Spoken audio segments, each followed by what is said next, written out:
Yeah, good evening, everybody. Good evening. How was your day? I want to believe you had a wonderful day.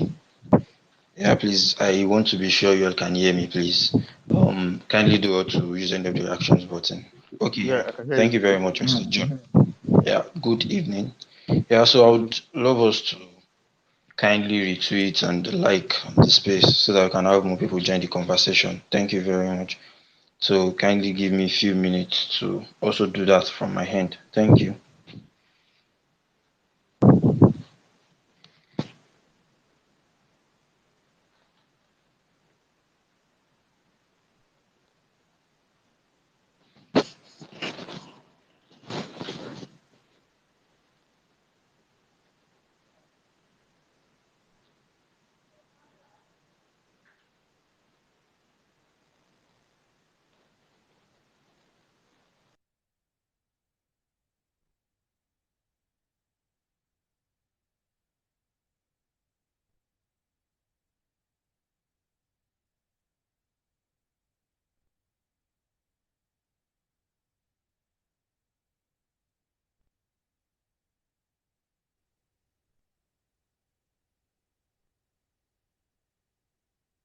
Yeah, please kindly do all to retweet the space details.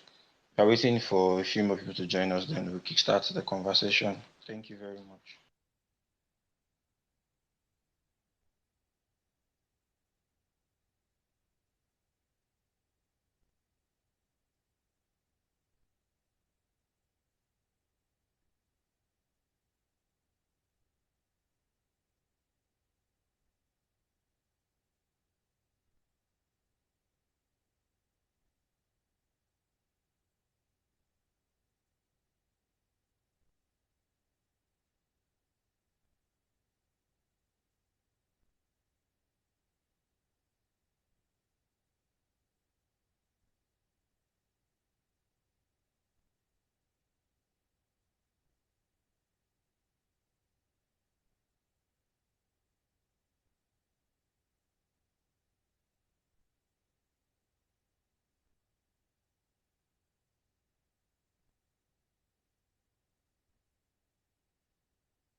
All right, yeah, thank you all for the patience. So, good evening, everybody, once again, and welcome to our Twitter space. And yeah, I promise that would not take long. We have to do whatever we want to do on time so that we can go ahead with other business. Yeah, so like I said, good evening again. So I would just like to quickly run us through the items on my list this evening. I just want to be sure we all can still hear me. If you can hear me, please do all to, I don't know, probably just say hi. Good evening, Senator. Good evening, Orakwe John. Hi, good evening. I hope you can hear me clearly. Yes, I can. Thank you very much. Okay, yeah, so let me quickly run us through what we do at ProDevs before we, get the conversation going. So here at ProDevs, we are a tech platform, and one thing about us is that we have a software background, and at the moment, we are into about three different services.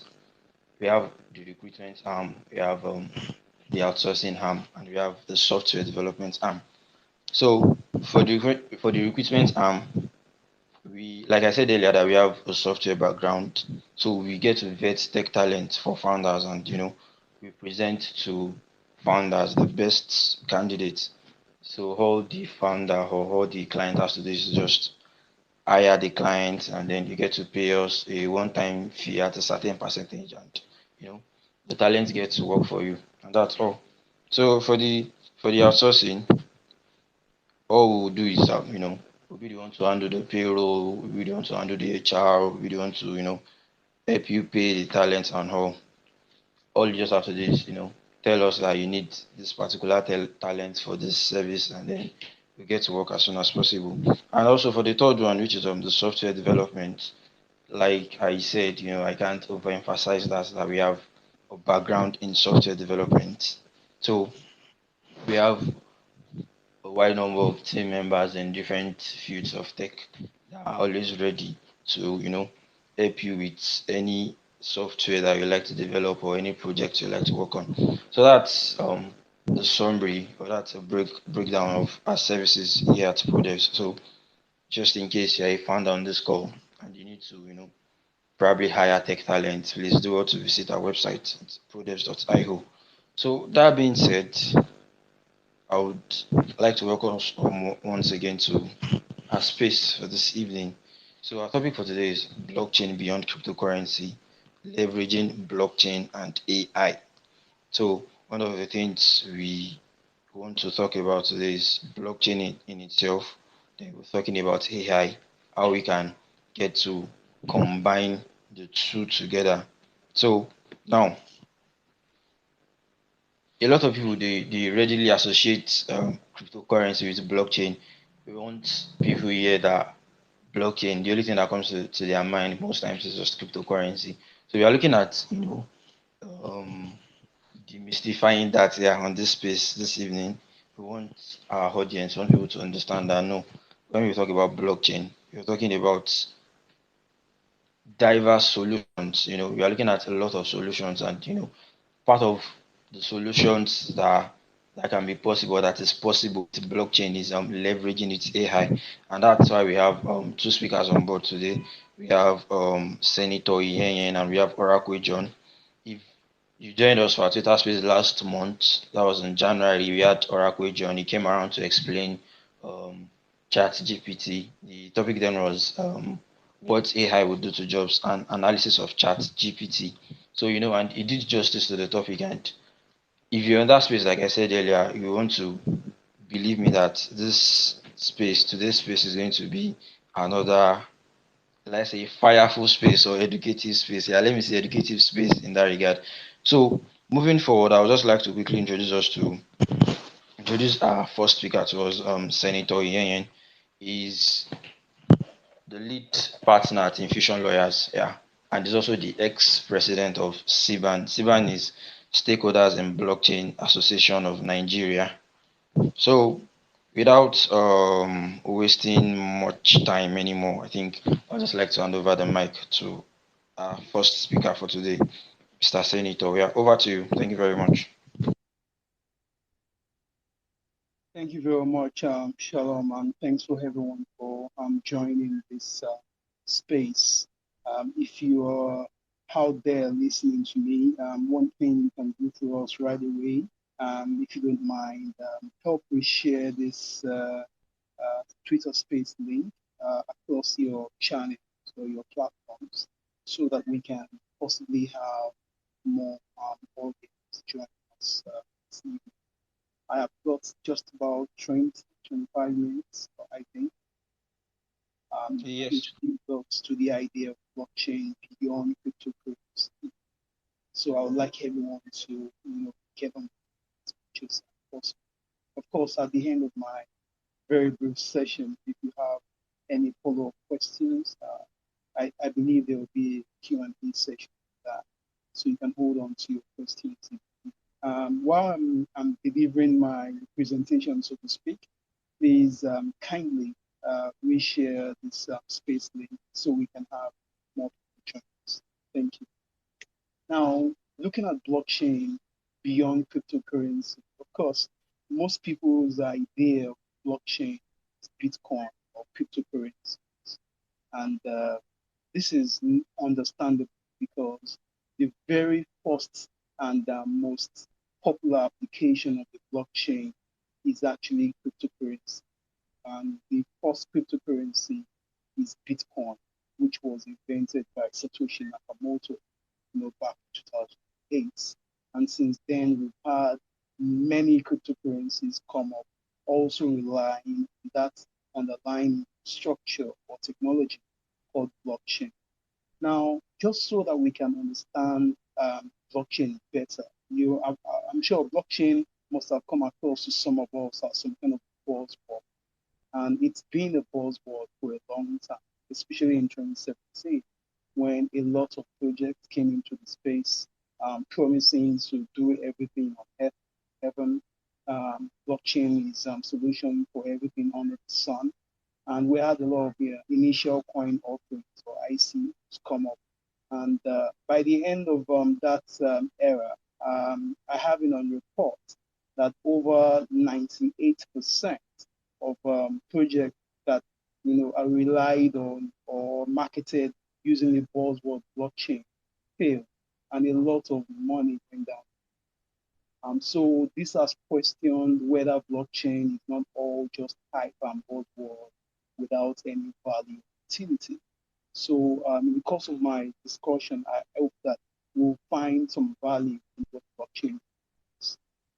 To understand blockchain better, think about the internet, right? The internet, when we think about the internet, we think about communication, right? From one part of the world to another. You think about email, you think about your virtual platforms like Zoom and the rest of them. So it's really about the the use of the internet as a means of communication. Now, some experts have described blockchain as the third generation internet, which is not about communication, but about uh, information, about value. Now, let me make that a bit clear. So, when it comes to blockchain, think about data, right? Think about how data is stored, how data is transferred or exchanged, right, from one end to another. What blockchain tries to do is to ensure that that data is stored more securely and the data is transferred in a manner that you do not need a middleman or third party or intermediate to be able to know exchange data or transfer data from one point to another. And that is where the idea of peer-to-peer comes in. So I like to describe blockchain as that ledger or database, right? It runs on millions of devices and it's open to anyone, anywhere in the world, where not just information is being passed from one end to another, but value is being exchanged. It's the first time in the history of man that you would have a technology that will enable the transfer or exchange of value, not just information. So the internet as we know it today, right? It's all about transferring information or communicating. But blockchain is that next generation of the internet that allows you to transfer value. And when I say value, I mean just anything of value. And of course, we all know that value sometimes, or most times, if not all of the time, is subjective. So, what can be value? That thing of value you are transferring using blockchain, the new third generation internet, it could be a title, such as a title in a real estate, for instance. It could be deeds. It could be a will. It could even be digital identity. It could be your electronic votes. If Nigeria were to vote using a blockchain tomorrow, for instance, you'll be looking at how you would be transferring your votes, right? Uh, Also, just think about anything of value. Now, not surprisingly, Satoshi Nakamoto experimented with one type of value, which is money. And because Satoshi's concern was how to store, move, or transfer data, which is now money, without a middleman or third party, that's how the Bitcoin was made. So blockchain is way beyond Bitcoin. You can have various applications of the blockchain in various industries. from agriculture to supply chain to health sector, the financial sector itself beyond crypto. Of course, we know that crypto is mainly all about payment, all about investment as well. But the financial sector is way beyond payments and investments. There are other products in the financial space that blockchain could also be applied to. For instance, talk about how we could better manage stocks or shares, right, in the Nigerian stock exchange or the Johannesburg stock exchange. That's not crypto. It's the use of blockchain to enable better management of share ownership, share transfer, and just trying to really help improve transparency and trust in that area. So that brings me to the idea of describing blockchain as a trustless technology. It's trustless, not because you don't need trust when you're dealing with the blockchain, but because you do not need human trust. How do I mean? For centuries, whenever you want to carry out a transaction, not just a financial transaction, any type of transaction, you really need to be able to trust the partner or person you're dealing with or you're transacting with. Where you can't trust that person, you need to not now rely on a middleman, professionals like stockbrokers, like lawyers, like bankers to come in to help you, provide that artificial trust. Now, blockchain is saying that, hey, it's possible for you to have that trust without having to trust a bank or without having to trust a stockbroker, without having to trust any middleman. There can be a transaction peer to peer between one person and the other because blockchain provides a what you call a distributed ledger, we meaning that there are millions of devices um, that have a copy of the truth. And so it's not easy for one person who is the center of a central authority to be able to manipulate or change data without somebody getting to know that this is not the valid data that we should be dealing with.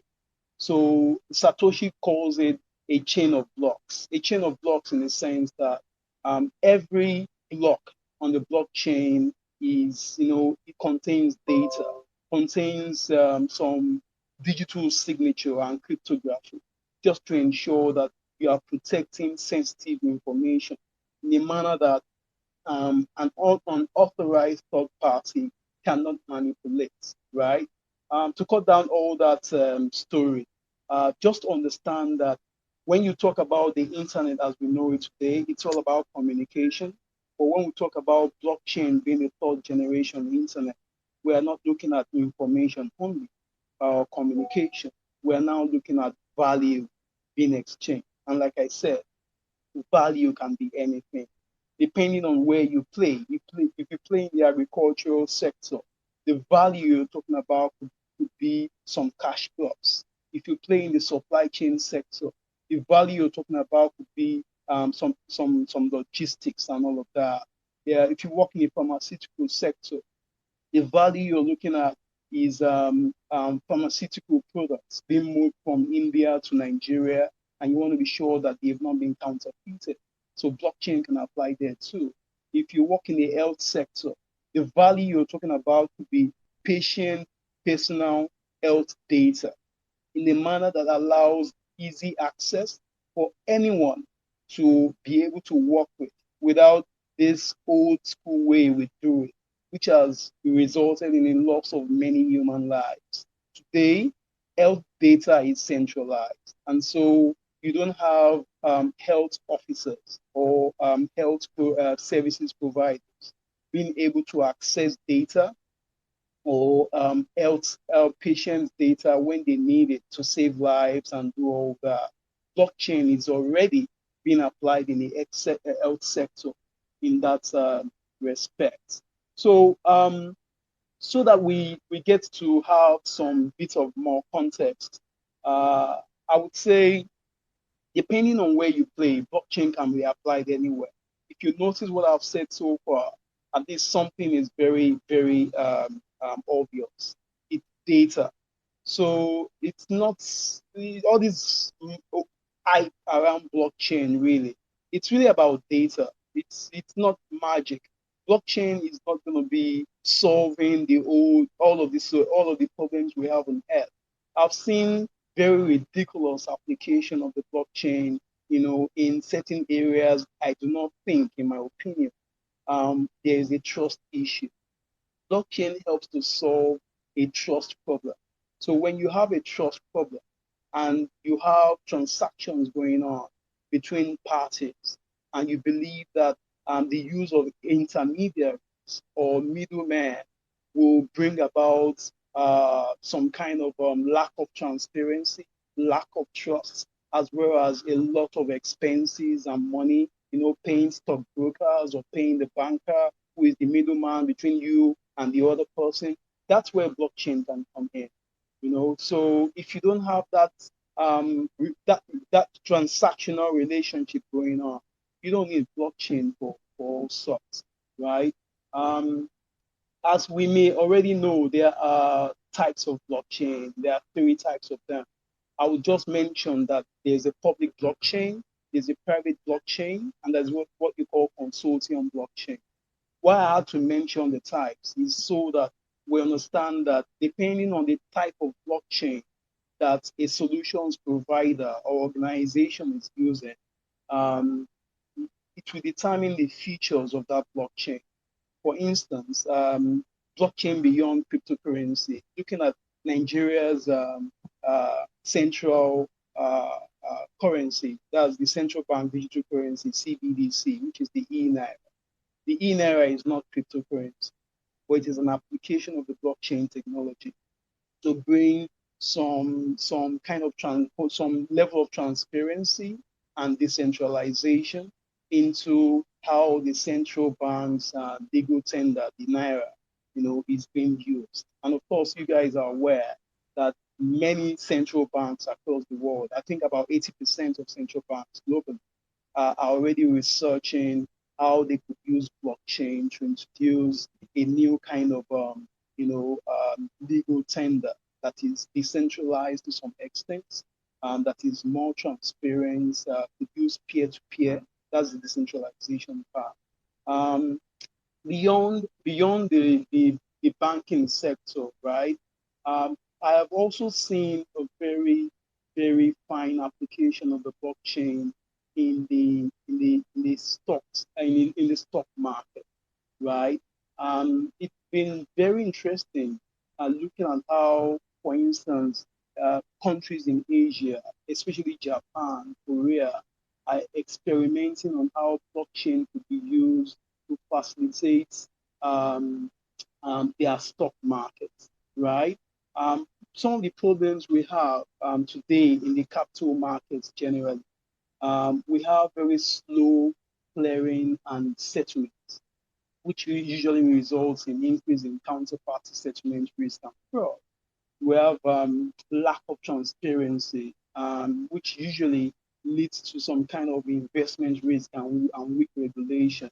There's also presence of credit and liquidity risk in that space because traditional transactions do not require pre-funding prior to trade and all that. There's this problem of redundancy as well of the current system, the current capital market system, which involves book entry of securities, between the central securities depositories and the custodians. All of these things is causing redundancy, which makes the capital market currently very slow. And the big one for me is that you have high barrier to capital markets access. We talk about startups not having access to funds and all that, and you wonder why the capital market cannot enable a better, more efficient access to investors, right? So all of this, the blockchain is already helping to solve in places like Japan and Asia, Japan and Korea, which I've looked at. It has helped to achieve faster clearing and settlement. This, of course, will reduce costs and all that. It will also reduce fraud and counterparty settlement risk. The issue of improving transparency and compliance is also there because blockchain helps you to consolidate those audit trail that you need to do. Blockchain is really all about ensuring that the records, your recording system is well enhanced because it's all about, it's a ledger that helps you to manage data. You also get to reduce redundancy in that space because rather than looking at the current system of book entry of securities, you will now be looking at a blockchain stored record system, which means that all of the shareholders in the market can actually have all of the players, but also all of them can have access to information and data with more faster, I mean, in a faster manner, as well as transparent manner quickly. So if you look at blockchain in the capital market, you can remove you can reduce the use of a long list of third parties. When you talk about third parties in the capital market, you're looking at brokers, clearing firms, custodians, registrars, transfer agents, many of them. By the time all of these guys play in the capital market, it really brings the cost of participating in the capital market very expensive. And perhaps that explains why only institutional players and most times big investors are able to play big time in the capital market, leaving the ordinary man on the streets, as we like to call it, out of the capital market, which of course means that it will be very difficult for you to create a middle class in society because the rich will always have better access to wealth, while the poor will always not have access to opportunities, right? Um, so that I can maximize my time, I would just like to mention that when it comes to blockchain, there is a lot of hype, right? So you have to be careful when you're dealing with people who market blockchain-based products or services to you.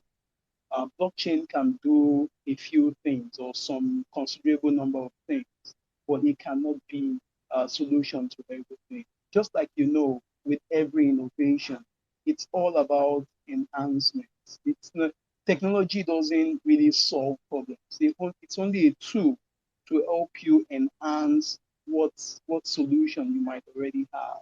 So blockchain is not going to be that magic one that once you introduce into your firm or organization, it solves everything. I know many organizations today who, after spending millions of dollars in trying to deploy blockchain, they eventually had to basically abandoned the whole project because they found that it wasn't really blockchain that they needed. They found that their existing traditional databases are more efficient, are more scalable, are more manageable compared to trying to force blockchain on everything. So in Africa, I think that I always let me I remember what the former president of the Stakeholders in Blockchain Technology Association of Nigeria, CBAN, Mr. Paul Ezeakwesili, used to tell me when I was the general secretary. He would say that blockchain is made for Africa. And I had to check why that is. And I realized that it's because naturally the African society has always been a decentralized society, naturally except of course for certain places like maybe if you look at those who have the caliphate system or the northerners in Nigeria, for instance, they have very centralized systems. But if you look at most of the ways that communities run, the communities in Africa are basically decentralized. And one fine typical characteristic of blockchain is decentralization.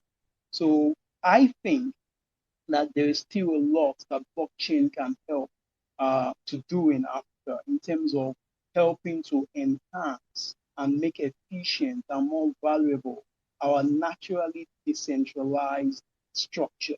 So I can imagine what blockchain could do in a community to create some kind of a community based value system where people can transact amongst themselves. This is not crypto now. You're looking at various systems, reward systems. There's a project in Kenya that already tries to, I think it's called Sarafu. What they try to do is to introduce this community-based blockchain powered system or reward system here or incentive in communities whereby you do not even need money or fiat currency to be able to transact, businesses with anyone. In any case, let's also have in mind that from agriculture to health, from even the oil and gas sector, to some parts of the financial services industry beyond payments, blockchain can do a whole lot of work. Some people don't like to describe stable coins as cryptocurrencies. Some people like to say that stable coins are cryptocurrencies. But however way you say it, blockchain, I mean, stable coin like USDT, USDC, and there will be USD, which is now out of the market. They are all blockchain powered as well. And what they enable is payments, right? So depending on where you stand, this might be the future, actually. All of the e-naira and central bank digital currencies that many central banks are coming up with, whether the central banks admit it or not, it is really all about trying to come up with a defensive system against decentralized currencies like Bitcoin and the rest of them. And so the question to ask is whether beyond cryptocurrency, blockchain can enable greater value in the financial services industry. Those like Circle and the rest of them that promote stablecoin think that that is actually the future. They think that we can have those things really work in a manner that can enable faster transactions, cross-border payments, and all of that. And I'm not even talking about cryptocurrencies. I'm talking about fiat-backed coins like stable coins. In any case, I think that I have used the last 25 minutes or so to explain at least what blockchain is essentially about.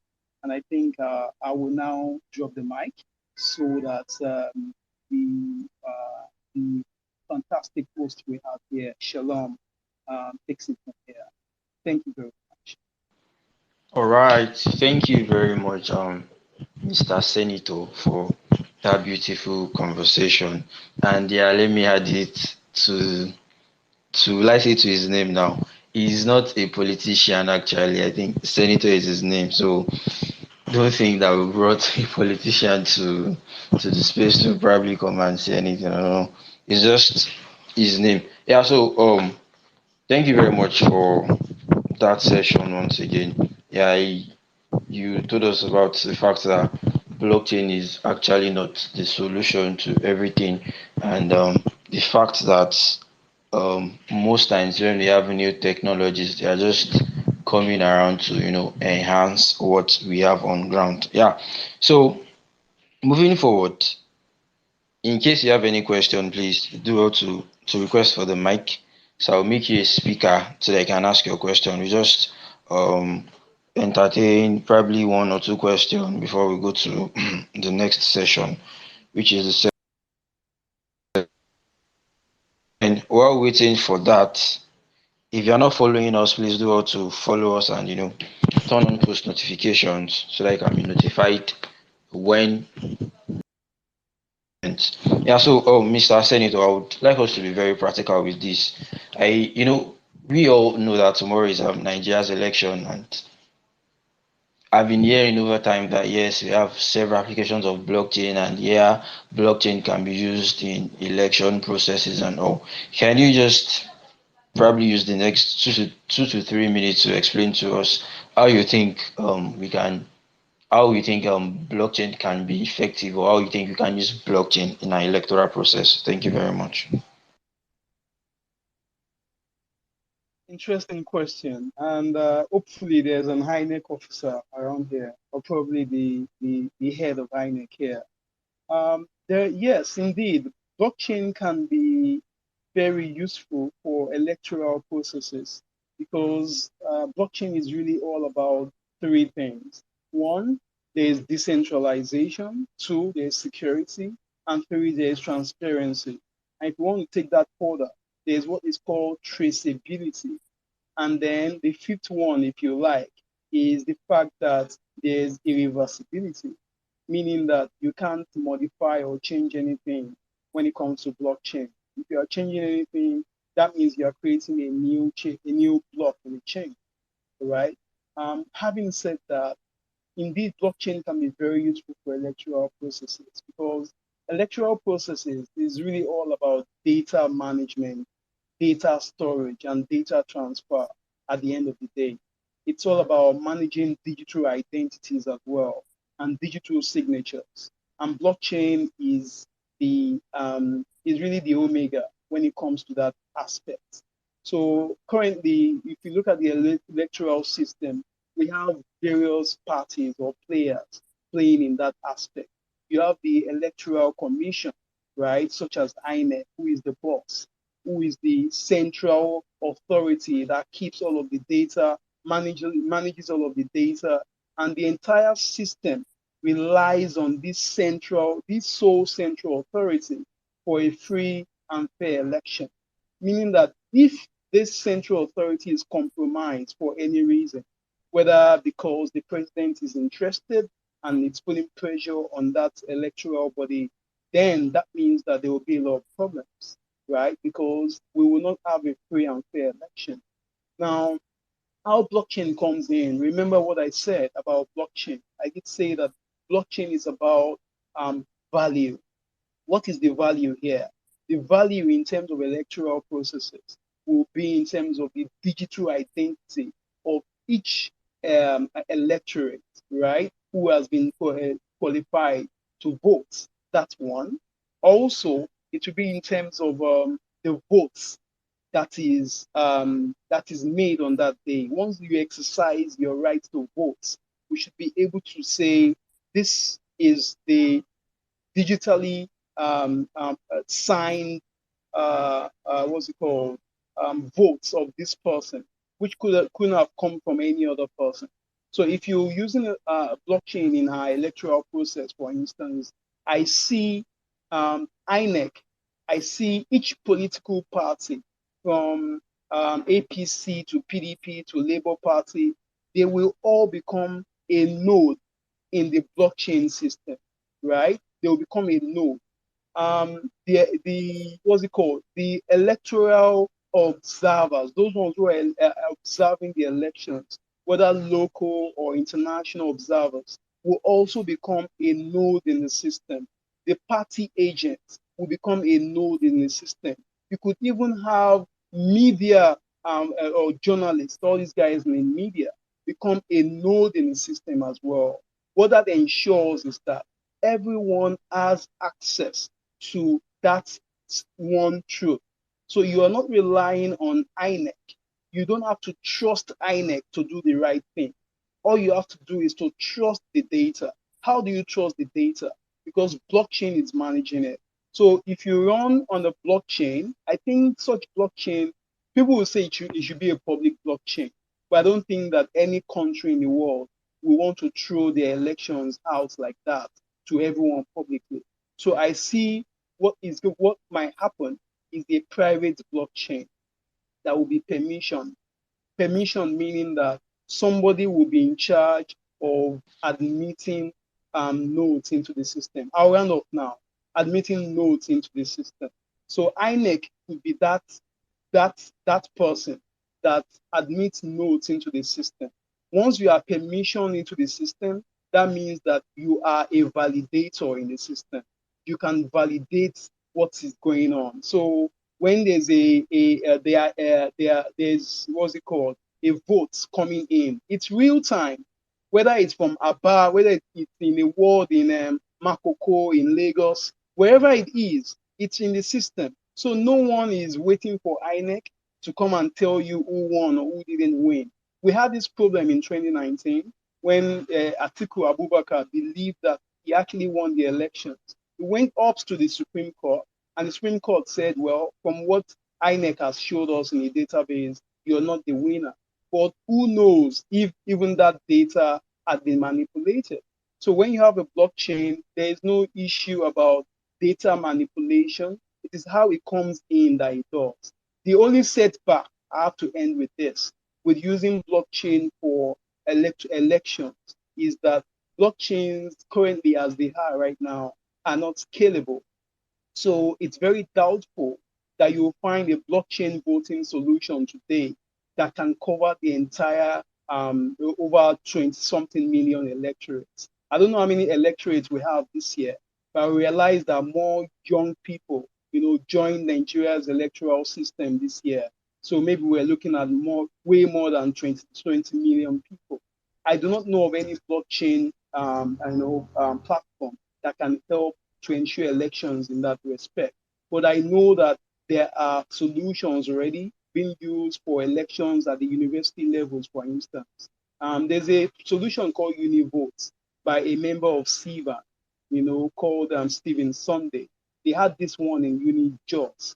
They were able to conduct a free and fair elections for the students community using a blockchain. Thank you. Yeah, thank you very much, Senator, for that. Yeah, I had to ask that question, because we're looking at blockchain beyond cryptocurrency, which is like the application of blockchain in other aspects. And yes, thank you for providing that solution. We want to believe that there is somebody on the call that is related to our government officials that that probably relay this information to them. Yeah, so we'll be moving on now. We'll be going on to the next session of the space. And let me say this again. If you are not following us, please do want to follow us because we have a lot of things in place for you in the coming days. And yeah, turn on post notifications. And if you need talent to work for you, if you are looking at hiring talent, yeah, please do want to visit our website, products.io, so that you can get started. Yeah, so moving forward, I would like to move to the second session of the space. Like I said, the topic of the space is blockchain beyond cryptocurrency, leveraging blockchain and AI for growth. So now I would like to, introduce our second speaker for today's space. We had him around last month, that was in January, and he came around to educate us on the topic what AI would do to jobs and analysis of chat GPT. And you all would agree with me that the conversation was a mind blowing and educative one. So with me here again today is Orakwe John. He's an AI strategist and he's an expert in what he does. He's an AI strategist and a digital transformation lead. Yeah, over to you, Mr. John, for your session. Thank you very much. All right, thank you, Shalom, and good evening to everyone on the space. So like he already introduced me. My name is Orakwe John, and for this evening, so we'll just be doing a brief introduction to what AI is, applications of AI, and the merger or intersection of AI and blockchain, right? So, I mean, I believe that everybody has used Chat GPT and they see just how incredible it is, right? So that's AI in a nutshell, right? And of course, so to start with, a simple definition, something that just paints AI in the light in which it really is. So these are just systems that try to mimic human intelligence, be it perception, reasoning, learning, or problem solving, right? So all of what happens with AI is because we're able to mimic what happens in the human brain, right? So we use artificial neural networks, right? For those that build these models, they use something called neurons. They're called artificial neurons. So they connect these neurons in the input, hidden, and output layer, and then you have an artificial neural network, right? So it just tries to mimic how the neurons in the human mind works. But the value of AI, which some of you might have seen already, is that you can apply it to solve certain kinds of business problems, right? And there are five broad categories of business problems that you can solve with AI. The first is complex analysis, right? So an example of complex analysis is, so there's something called the neural radiance field, right? So for those that do game development, they would get this. So nerves are you can take 2D pictures of like an environment or a space, like where you are right now. You can take, let's say, five different pictures of different angles of where you are now, and you can use an NVIDIA's game engine, or Instant Nerve, or even Luma AI to create a 3D model of that space. So that's complex analysis. So graphical recognition, the second kind of business problem you can solve with AI will be, let's say you work for a manufacturing company and then you are given a project to, find and build a model or build an app that can detect faulty products on the assembly line, right? So that way a human being doesn't have to, use their eyes to check if this thing is defective or not. So that's another kind of business problem. Then the third kind of business problem that AI addresses is language and sentiment analysis. So that is what happens with ChatGPT. So what ChatGPT simply does is, so it's been trained on like 40 terabytes of data. That's huge. It's a lot of data, right? It's been trained on this much data. What it does is that it just it finds the patterns and understands the hidden meaning behind the data. So when you talk to it, it's simply just repeating to you the things that it has learned, right? So I'll make a comment with respect to this, right? Because the thing is that when you train AI models, especially large language models, so a large language model is just like a model with several billions of parameters, right? So when you train a large language model, they have this thing called emergent ability. So you can train a model to count numbers or just to detect colors, and the language will develop the ability to do other things. So for instance, the GPT 3 and GPT 3.5, that's the open AI models released in January of 2022 and the one released in November of 2022. Those two models have developed an emergent ability of theory of mind. So theory of mind is when I know that other people have like um, feelings beyond my own. So for instance, a 7-year-old child can tell you that can tell when the mother is sad, or a 9-year-old child can tell you when like other people have feelings beyond their own feelings. So GPT 3.5, that's a chat GPT you use, has the theory of mind of a 9-year-old, right? So that's emergent ability. So the thing is, when you train these things, they can actually start to function in other ways. Maybe not in the Terminator scenario, not to that extent yet, right? But that's something that happens. So the fourth kind of business problem that these things can be used to solve is prediction and forecasting. And I know that's like the traditional AI. That's the traditional AI before generative AI came into the picture and blew everybody out the AI. It's just AI that can, text. You can put in text and it will generate, new kinds of text. You can give it text to generate image. You can give it an image and it will generate text, right? So that's generative AI, and they use something called transformers to make it happen. So the fifth kind of business problem you can solve with AI is autonomous decision making. So that's also something that I feel, even if we've not experienced it firsthand, at least vicariously, you've seen a Tesla automobile in action, right? So all the self-driving cars are all self-driving trucks.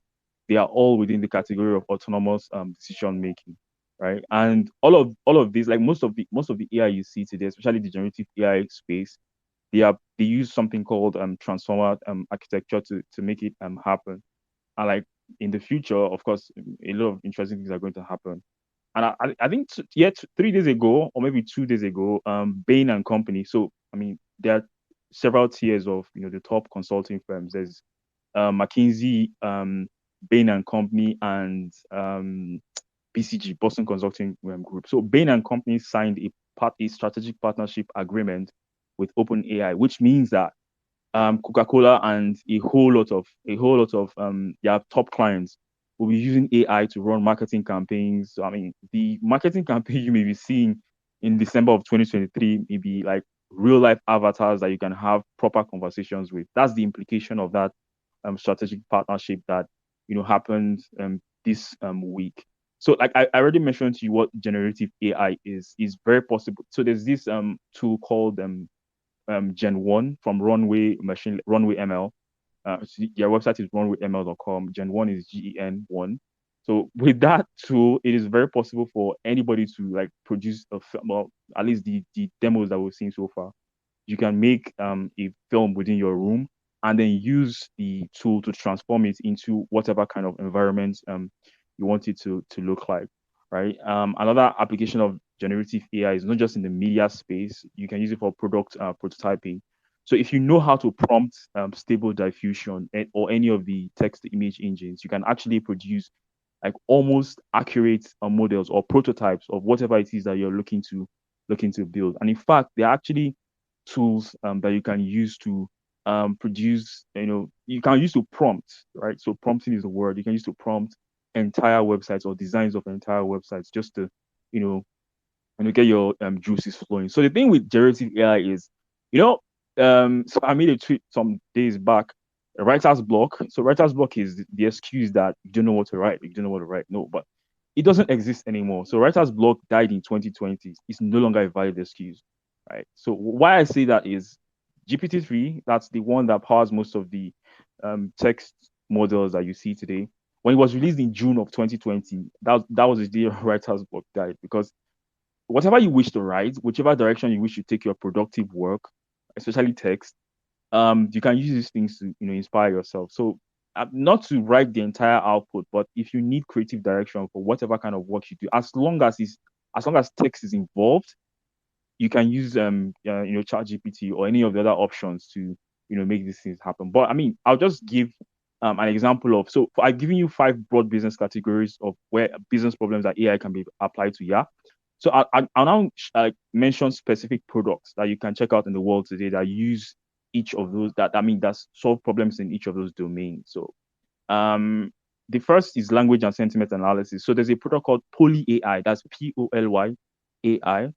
So Poly AI is an AI powered voice assistant.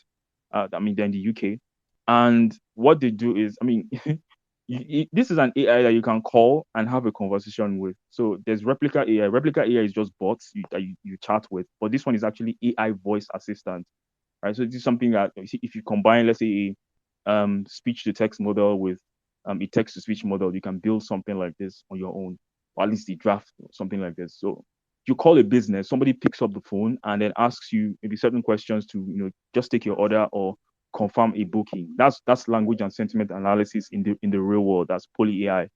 Then for graphical recognition, that's the second category of business problem. There's this model called YOLO V8. You only look once. So the version 8, came out about 3 weeks ago. So with YOLO V8, you can build object detection and instance segmentation solutions. So for instance, like I mentioned at the beginning, if if you wish to detect faulty products on an assembly line, you'll be using an AI application like this. Or like the hopefully the current the future vice president Dati. So there was an interview that he granted, and then he said that one of the solutions that he proposed is machine learning to the degree that you have cameras around the country, and if you steal in one part of the country, right, you can use license plate detection to catch whoever the criminal is, right? So he's a forward-thinking man. So that's object recognition. YOLO V8 is the solution you can check out for that. Then for autonomous decision making, yeah, I mentioned at the beginning there's Tesla, there's Uber, and a bunch of other people. Then for prediction and forecasting, prediction and forecasting, I would have told you you can check out solutions like so you can combine marketing data and sales data to predict the success of future marketing campaigns. But that's very simplistic. So the example I would actually give for prediction and forecasting is protein generation. So AI can generate proteins. So the thing is, proteins are the building blocks of life, right? Your teeth, your hair, pretty much the entire human system. Proteins make up everything, so that the building blocks of life. But the thing is, proteins occur in a particular predictable pattern, right? So what happens is AI can be used. So there's ESM fold. ESM fold belongs to Meta AI.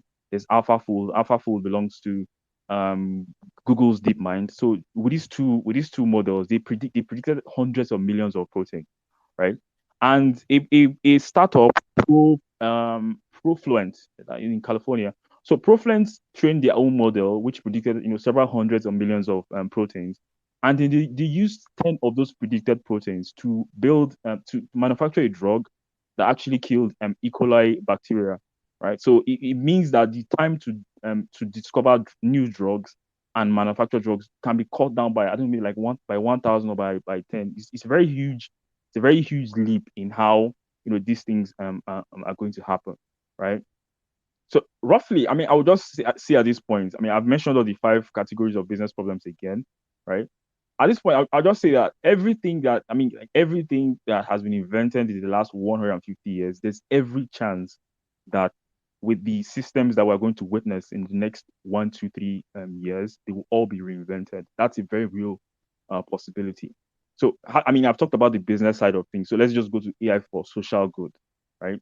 So for AI for social good, there's something called Google Flood Hub, right? I mean, you can check it out too. Just Google Flood Hub. So what Flood Hub does is they use satellite images and just to map accurate like the level of water within rivers, right? So for instance, the last flood that happened in Nigeria, I mean, that was very devastating. Over 1,000 people died. I mean, like 2,407 people were injured across 25 states. That was very devastating. So what Google Flood Hub is tackling is this kind of situation. That's what they plan to tackle anyways. So in future, everybody who lives around that riverbank, so long as they have they don't even need to have it. NEMA, the people at NEMA, Google would actually share that data with them. So if you live close to a flood prone area, if there's going to be a flood, you get a notification via Google Map that there's danger coming. And you can even go and check it out yourself now. So if you go to Google Flood Hub, you can check the level of the River Niger, River Benue, all the rivers in Nigeria, right? So if they rise beyond the level that are supposed to rise, you get a notification on your phone. And I think in 2021, Google sent out about 115 million notifications to 23 million people. That was in India, Indonesia, and those Asian countries.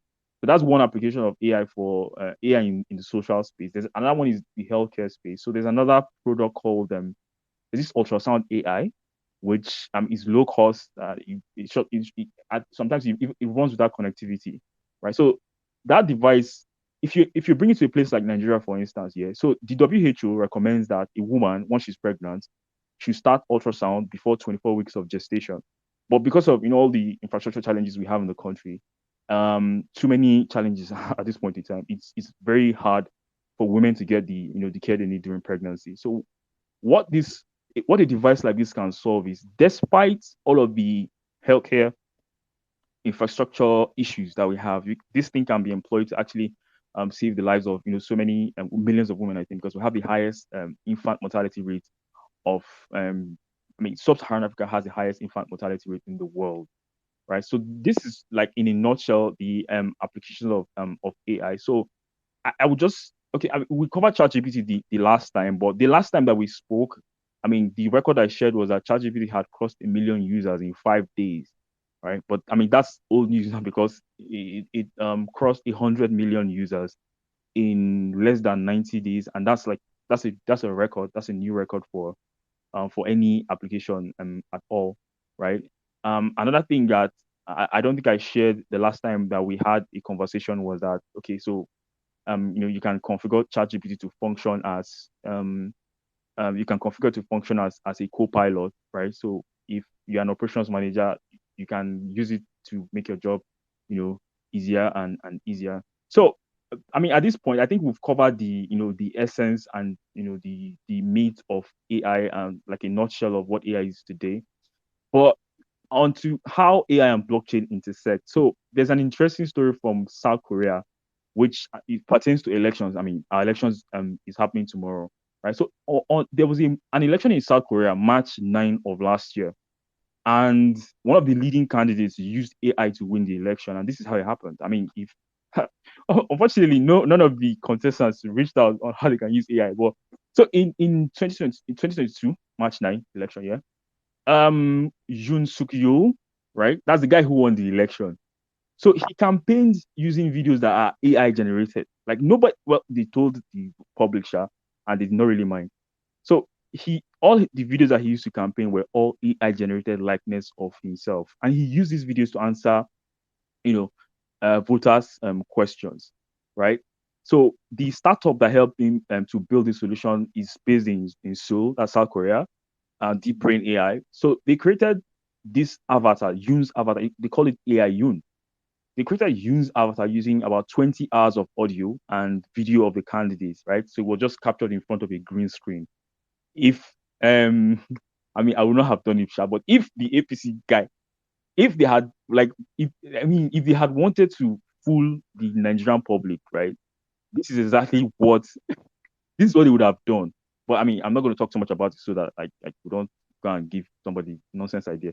So they captured about, like I said, they used 20 hours of audio and video of the candidate in front of a green screen, right? So they now did like about 3,000 spoken sentences, right, of the man speaking to, just saying different things, right? So I mean, even you, who everybody on this call, you can clone anybody's voice. Like if you use a tool like 11 AI Labs and solution, you can clone anybody's voice. Morgan Freeman, any celebrity at all, so long as you have their video, you can clone their voice. But I mean, it's illegal. It's not something anybody should do. So when after they created this video of AI Yoon, so every day for 2 months before the elections, they will select a question. That's the campaign team. They will select a question and script an answer, which the AI avatar would answer, right? So at the beginning, the avatar would just talk about policy, just policy and all that stuff, so serious stuff. But as time went on, the avatar became more friendly and even started talking about Yoon's Maya Briggs type and even favorite karaoke song. And of course, the avatar was so funny that it would even insult it will insult the current Tinubu avatar insulting Buhari, the current president at the time, right? So the people, that's the opposition, they saw what was happening, but they didn't understand. Like it was lost on them why. In short, they were even insulting Yoon's team as to why they would be using an avatar like that to run their campaign. But 2 weeks to election, they noticed that this thing had actually won Yoon the favor of the young people, because I mean South Korea is a very I would say they are ageist, right? So I mean they are very ageist. So if you cross a certain age, um I mean you're not as appealing anymore. I guess that's why they're the plastic surgery capital of the world. So when the opposition created their own avatar, right? So that one was just to answer like actual campaign appearances, right? Now eventually, Yoon won the election because he won the hearts of the young voters. And how did he do it? He used AI, right? So, I mean, South Korea is a different space. I'm not sure this kind of strategy would have worked in Nigeria, but well, if somebody had tried it, who knows, right? So that was in 2022 last year. But in 2020, I think by any politician was Manoj Tiwari. He's an Indian politician. So he had one campaign video in one language, and then he used AI to translate to like 50 different languages to share to constituents, right? Again, I'm still going to how I mean there are benefits to this, but there's also a negative to this kind of deepfake technology, and it's blockchain that can be used to solve it, right? And also, I mean, 2019, so I'm just going back in time, 2022, 2023. In 2019, a Malaysian government minister was caught, in an extramarital affair, and then he claimed that the video is a deep fake. Right. So that's the excuse, that's the go-to excuse for many politicians today. It's a deep fake, it's a deep fake. And closer to home in Gabon, so Ali Bongo, this was 2019. There was an attempted coup, unsuccessful, in Gabon in 2019. And so what caused that coup is, so the president had been away for a very long time. He was sick in Saudi Arabia for a very long time. And the people were getting agitated, just like when our Uncle Bubu left and was away for several months. So the people were getting agitated. And then his minister just plotted amongst themselves and released a video, a poorly done deepfake video, right?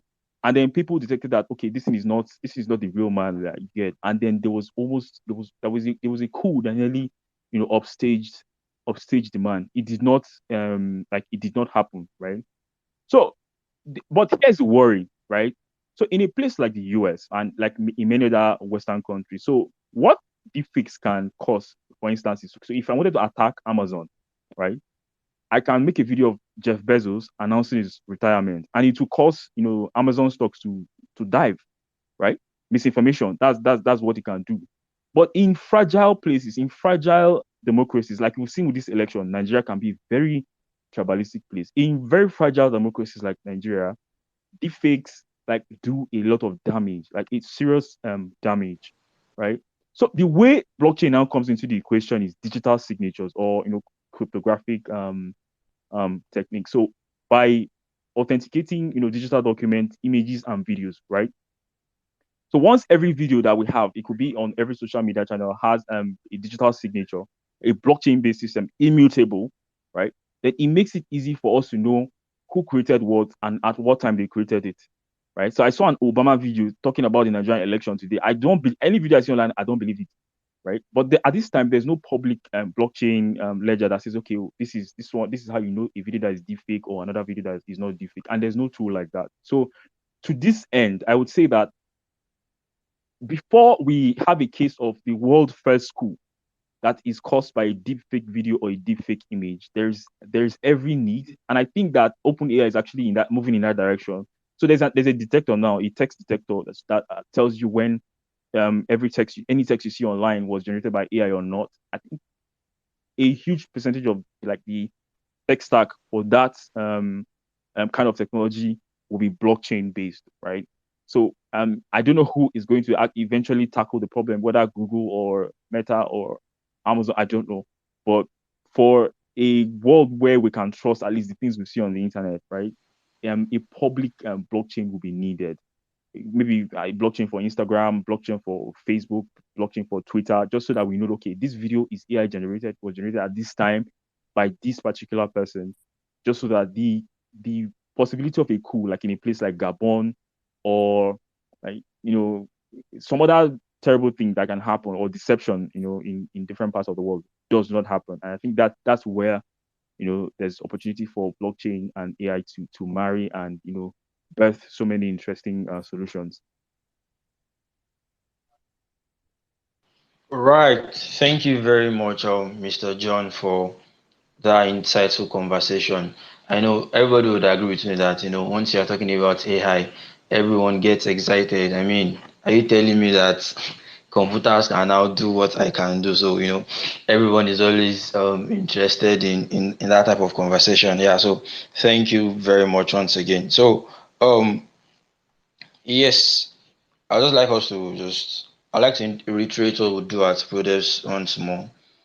So I said that at the beginning of the space. I would just like to just quickly run us through again and we can continue the conversation. Yeah, trust me, it would be done in very few minutes. Yeah, that's just take my word for that. So if you're a founder on this call, if you're a startup founder and you need people to work for you, you need talents to work for you, please do also head on to our platform.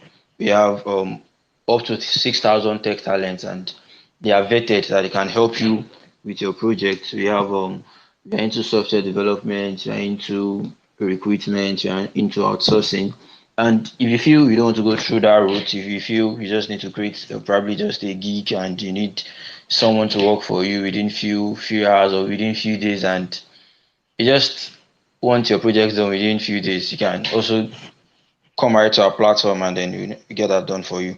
And also, if you are not following us, please do all to follow us, do all to turn on post notifications so that you can be notified anytime we have new tweets or new posts. Yeah, so moving forward, we are now at the question and answer session. So please, if you have any question or if you have any contribution, I would like you to request for the mic so that I will make you a speaker and so I can quickly do whatever I'm supposed to do and you can leave this space. So I would still like to go ahead first with my question while waiting for others to request for the mic. So now I just asked a question about election and blockchain the other time. I did not even know that what's it called? South Korea employed AI for the election in 2022.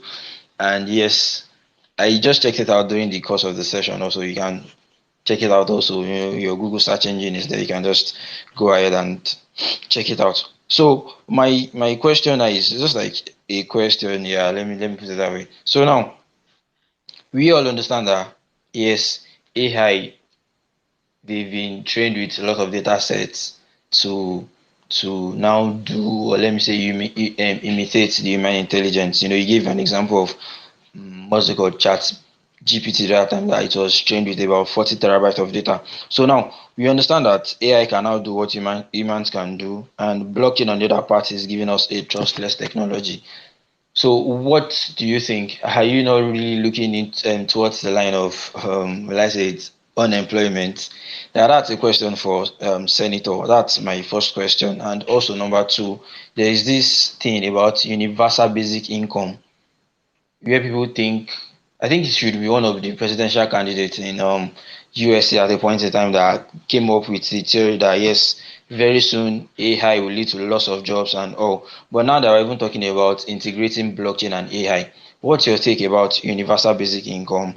And also, my first question, I'll direct that question to Senator first. Yeah, thank you very much.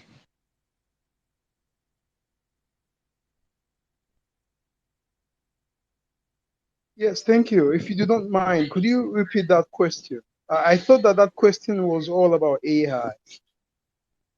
All right, I'll repeat the question again. Now, my question is, okay, let me start from the second question. I was talking about the concept of UBI, Universal Basic Income. For people that don't know about UBI, it is just a theory that someone came up with, in the sense that, okay, yes, because of the rise of AI, a lot of people will lose their jobs. So the person said, okay, fine, what will happen is that government of nations will begin to provide a certain amount of money for people every month. So now I'm not saying, okay, fine. Now that we're even talking about the fact that AI might probably lead to loss of jobs, and the fact that blockchain technology is a trustless technology, not like the system cannot be trusted, but then we don't need human trust. I'm not saying, what is your own view about universal basic income? So that's my question.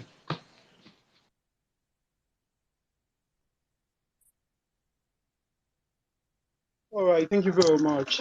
So let me start by saying this. In Nigeria here, we have had a project called, um, what's it called? Ink Nation. Ink Nation, they launched this coin called Pink Coin.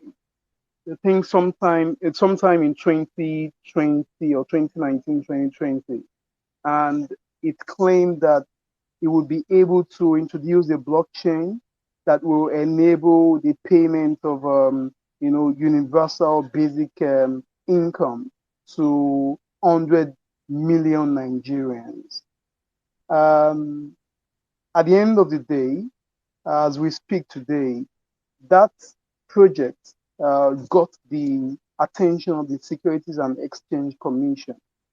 And I'm aware that the founder of that project was arrested because at the end of the day, unsuspecting Nigerians who thought that this was, an opportunity to make money or to get themselves out of poverty or opportunity for financial freedom, however you put it, invested money in that blockchain platform or so-called blockchain powered platform and lost a lot of money, a lot of their money.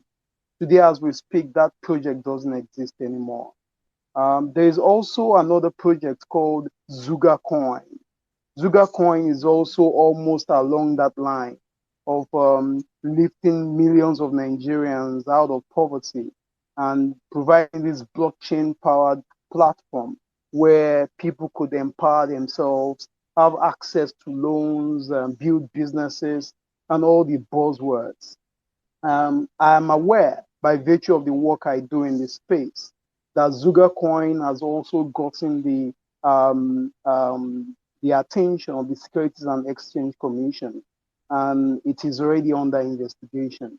Why did I start answering your question from this angle? There are many things that blockchain can do, but there are certain things that become a stretch for blockchain. How someone will be able to pay universal basic income to people just because you're introducing blockchain doesn't make sense, because blockchain doesn't generate money or funds. what blockchain can do is to bring transparency to that space, is to bring decentralization to that space. So if you don't already have value from where you're going to be generating the universal income from, how does blockchain come in to miraculously or magically create a universal basic income for you? So my answer to that question is straightforward, is that blockchain in itself is not a solution for universal basic education, whatever it is called. Any universal basic education system needs to have some means of generating revenue itself. And it is that the revenue that blockchain can help to distribute by making sure that however the place, the stream of funds is coming from, it can get to everyone in a transparent manner. That's the only thing blockchain can do. So I hope that answer is helpful. Thank you. All right, thank you very much, Senator, for that answer. Yeah, I don't know if Mr. John has contribution to that question or anything. Thank you. So to that I would say that I think that an argument can be there's merit to any argument that says that AI will create more jobs than it will destroy, right? So I mean, if you look at the second industrial revolution, electricity certainly opened up many more industries than it shut down, right? I mean, maybe the people who complain are those who read animals that powered the industries of those days. So what AI is going to do, especially in the education space, so I mean, there's a program coming up, some I think in Q2 of 2023. So the plan is to reimagine education, sort of. Now, before I talk about the program, let me just mention the study from the 1980s. An American psychologist and educator, Benjamin Bloom, he discovered that when students personalized tutoring, right? So when you have a tutor who is dedicated to a child, right? They outperform 90 to 98% of those who do not have personal tutors. And that's why you see the children of the rich, you see the rich people, getting personal tutors for their children. There's a reason for that. There's a scientific reason for that.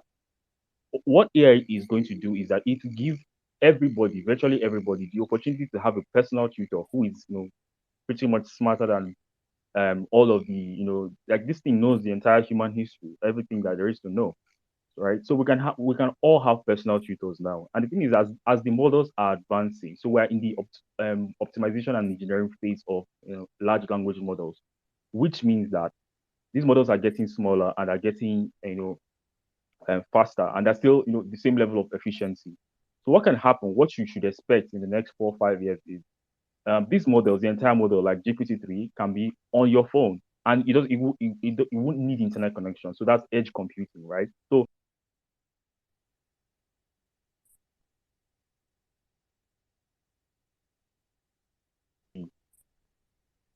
on the world of okay, it should be a human plus AI like AI plus human in the loop. What that also means is that we can now raise a generation of children who are the smartest generation of children that we've ever had. Do you get? So what it also means, the direct implication of that is that we have people who are thinking on a different level, right? Because Einstein will tell you that the same level, if you create a problem at one level of reasoning, you have to ascend to a higher level to solve that problem. Right. So it means that we have an opportunity here to create far more jobs than we're going to lose, at least in the future, or to train people to all of like the challenge of global warming and what have you, and all the things that threaten the human race. It is possible for us to build now an education system that will allow people think much more divergently. And so by doing something like that, we're going to be creating more jobs than we're going to lose.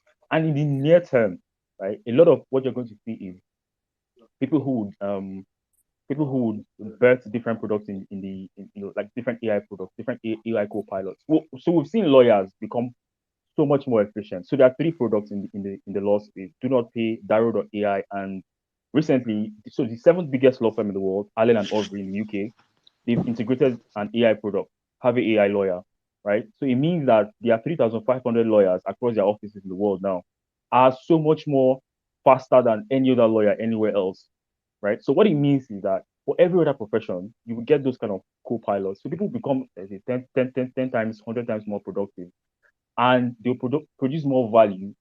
And I think new industries are entirely new industries. So what I do now, like AI strategist, AI educator, did not exist. I would say it did not exist until June of 2020, right? So these a lot of new roles are going to come on board. So the challenge, I think, really is for people to reskill and upskill, right? To in the near term, let's say near term will be 5, 10 years. So the best thing that anybody can do is just learn how to use all of these large language models, right? Learn how to work around them, build solutions, keep up to date with the developments, emergent abilities, whatever it is that is happening in the space. Just keep up to date with all of them, because what we're in now is a state of flux, right? Nobody knows how all of this will end, but I think it's all going to be positive. All right, thank you so much for that. Everyone should learn to upskill and reskill. Yeah. Okay, so moving forward, I don't know if anybody has contribution from the audience. I would just like to add some people to speak, and from there we can just end the conversation. So if you like to say anything, or you have a contribution, any contribution or any question, please do what to request for the mic so that you can be made a speaker, and then we'll move forward. All right, so in the absence of no question, this is 8:23 p.m. So I would like just use the next 2 minutes. I have another question here, just 2 minutes, and would end the space. So my question is, now that we are talking about the fact that we can leverage blockchain and AI, I want to believe that was intersection of several technologies in the past that gave us blockchain. It was intersection of several technologies in the past that gave us AI. What do you think is possible with blockchain and technology and sorry and AI? What technology do you think is possible? What do you think might be the, let me say, probably the hot thing in tech when we intersect blockchain and AI together? So that would be the last question for the day. Yeah, over to you, Mr. John. Thank you. So the example I mentioned when we started. So it's in the best interest of Interpol. Interpol has a unit that polices the metaverse, right? That's the global police, the people that arrested them, that troublemaker Simon Ekpa. They have a unit in the metaverse, right? So, and the metaverse is is built, there's a strong blockchain element in the metaverse, right? But that's just one application. But in the grand scheme of things, the best thing that we can do now as a society, and some people are already tackling that problem, the AI ethicists and safety people, that's their concern, is how can we make sure that when deepfakes are so good, as the deepfake videos, they are so good and convincing, that it doesn't cause a protest, because I mean, you can make a deepfake video of maybe Donald Trump stomping on the Bible. If you send it to someone in the Middle East, it's going to be a problem, right? If the Middle Easterners see it, it's going to be a problem. If you said it's maybe some part of northern Nigeria, to make a deepfake video of, our my favorite presidential aspirant now, doing something against, like when Reno Omokri, right, let's bring it home. When they shared a video of Obi's picture on a mat, right? That thing could be a deepfake, right? But it nearly caused a storm. So it's in the best interest of whichever government is interested in this, right? And this is a global concern, to make sure that there's a public ledger, a blockchain, that whenever any digital media is generated, and I think big tech will be responsible for this. So whenever you create stuff and share on Instagram or Snapchat or wherever, there's a digital signature which has your credentials. So that whenever videos like that pop up, just go to the public ledger and say, "Oh, when was this thing created? It does not exist. Okay, we know it's a deep fake." So that would be my own contribution to that conversation. All right, thank you so much for that. Yeah. So moving over to you, Senator Ian, do you have any parting words for us as we end this space this evening? Anything you'd like us to know? Anything you'd like to say? All right, thank you very much. And thanks for that aspect of the insight you just shared, Orakwe. Very interesting stuff.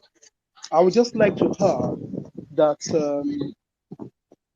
we must have heard a lot about blockchain, why blockchain is perhaps not something anyone should be looking at because it could be used for fraud, especially the cryptocurrency application of blockchain and all that. Blockchain is a buzzword, blah, blah, blah. I would just like to say that blockchain as a technology, there is nothing, absolutely nothing that is negative about it, as most innovations are. It is what you use an innovative technology for that determines whether it is positive or negative. And I'd like everyone to go home today knowing that blockchain is not all about cryptocurrencies only. Blockchain is about a whole lot, about data storage, data management, data protection. And that's why I believe AI and blockchain, moving into the future, they both have a fine role to play, especially as the metaverse, all of these Web3, ideas begin to take stronger shape. Things around proving what is true and what is false. Those things are going to be, there will be essential drivers of the new digital economy that will evolve from a combination of Web3 and the metaverse. So it's exciting times, and we should all be curious. We should all try to invest in knowledge, and we should all try to deepen that knowledge so that at the end of the day, it's not just about theory. We need to be able to lift ourselves and lift our communities. Thank you. Thank you very much, Mr. Senator, for that. Yeah, over to you, Mr. John, for your parting word as we end the space. Thank you very much. So I mean, only parting word is there's a website futuretools.io, futuretools.io. There's another website futurepedia.io. Right. So these are all and there's an account AI Breakfast on Twitter, right? So I think everyone should at least explore future tools, like regardless of your job role at this point in time, regardless of whatever it is you do, you can discover a lot of tools that AI tools that you can use to automate your workflow. I mean, ChatGPT is not the only thing. I mean, you can use that for a lot, but there are many other applications that you can use to make light of your work, right? Because the thing is, in as like the future we are going into, right? The people who will win, right, are the people who know how to work with these co-pilots, who know how to use these tools. So, like they say, you're not going to lose your job to AI. You're going to lose your job to somebody who knows how to use AI very well. So you better be that person who is very skilled at manipulating as many different AI tools as possible, and then you can't go wrong, really. Yeah. All right, thank you very much, Mr. John, for that. Yeah, so I think with that, we've come to the end of the space. I'd like to thank everyone for coming around. Yeah, I understood that some people had to leave at a particular point, and yeah, but I really appreciate everyone that turned up right from the beginning of the space up to this moment. Thank you all for showing interest in our space. Thank you all for showing interest in the development of the tech world. And like I said before, if you are not following us, please do all to follow us and turn on the notification button so that you can be notified when we have new tweets. Yeah.